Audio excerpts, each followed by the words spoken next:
Welcome to citizens pulse. నేను మీ రాజేష్.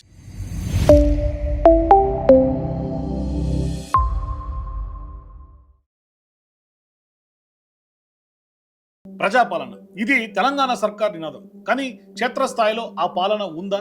అన్నం పెట్టే రైతన్న నడ్డి రోడ్డుపై నిలబెట్టడమేనా అభివృద్ధి అంటే? టెక్నాలజీ గురించి, ఐటీ హబ్బుల గురించో గొప్పలు చెప్పుకునే మేధావులారా, ఒక్క నిమిషం ఆలోచించండి. రైతు లేకపోతే మీ పల్లెంలో ముద్ద పడుతుందా? కడుపు నింపుకోకపోతే కోట్లు ఉన్నా ఏం లాభం? ఏం ఆన్లైన్ లేని వాళ్ళకి భూమి ఆన్లైన్ చేస్తాం అన్న రావిలే అన్ని ఉండయి గుంజుకొని పోతున్నారు. దురదృష్టం ఏంటంటే గత 2 ఏళ్లుగా ఈ ప్రభుత్వానికి రైతు అంటేనే అలుసైపోయాడు. రైతు బంధు లేదు, నష్టపరిహారం ఊసే లేదు. ఇక తాజాగా వికారాబాద్ జిల్లా పరిగి రైతులపై సర్కార్ జరిపిస్తున్న భూదందా యుద్ధం చూస్తుంటే గుండె బరువెక్కక మానదు. భూమి పోకుండా చేయి నాయన, నా కొడుకు మాయకుడు పిల్లలు ఆడపిల్లలకి తీస్తున్నారు, ఎట్లా పోతుంది భూమి? పరిగి నియోజకవర్గంలోని కాల్లాపూర్, రాపోల్ గ్రామ రైతులు ప్రాణంగా భావించే భూములను ఇండస్ట్రియల్ పార్క్ పేరిట గుంజుకోవాలని చూస్తున్న సర్కార్ తీరుపై రైతాంగం గర్జించింది. మా తాతల నుంచి ఈ మట్టిని నమ్ముకొని బతుకుతున్నాం, ఇప్పుడు ఫ్యాక్టరీలు కడతారట, మా శవాల మీద కట్టుకోండి అంటూ ఓ రైతు ఆవేదన వ్యక్తం చేస్తుంటే ఆ మాటల్లోని బాధ కన్నా పాలకుల నిర్లక్ష్యంపై ఉన్న అసహ్యమే స్పష్టంగా కనిపిస్తుంది. ఈ భూమి మీద ఆధారపడి ఉన్నాం మేము. మా తాత ముత్తాతల నుంచి దీని మీదనే మేము బతుకుతున్నాము, వేరేది ఏం లేదు.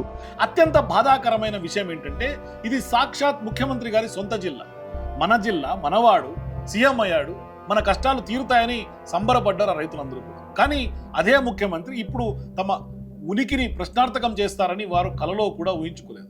ఒకప్పుడు ఓట్ల కోసం కాళ్ళు మొక్కిన నాయకులు ఇప్పుడు కళ్ళెదుటే భూములు లాక్కుంటుంటే నోరు మెదపడం లేదు. అంటే మా తాతలు ముత్తాతలు భూములు మీరు ఎట్లా?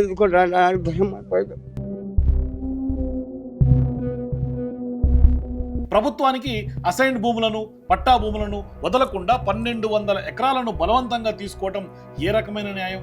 పారిశ్రామీకరణ కావాలి, కానీ అది రైతు జీవనాధారాన్ని బలి తీసుకునేదిగా ఉండకూడదు.